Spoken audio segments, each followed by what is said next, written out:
ఎండుమిర్చివి and onions add చేసుకోవాలి. ఇలా బాగా ఫ్రై చేసుకోవాలి. అందులోనే 2 రెమ్మలు కరివేపాకు కూడా. పైన ఉల్లిపాయలు ఇప్పుడు టమాటా వేసేసుకుంటున్నాం. ఇది కూడా కొంచెం బాగా మగ్గాలి. అంటే మగ్గిపోయింది కదా, మగ్గిపోయిన తర్వాత ఇప్పుడు ముందుగా ఉడికించుకొని ముక్కలు చేసుకొని సాంబార్లో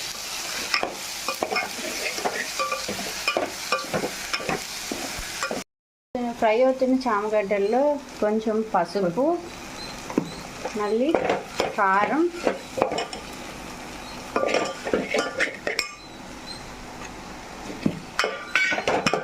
సాల్ట్, కొద్దిగా చింతపండు పులుసు కూడా ఇప్పుడే పోసేసుకుందాం. మనం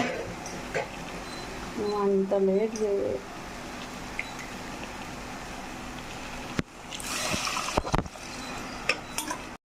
సో చింతపండు పులుసు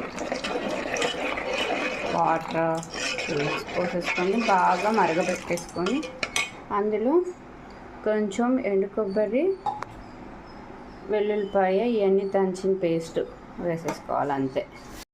సో బాగా ఉడికిపోయింది కదా చామగడ్డ పులుసు.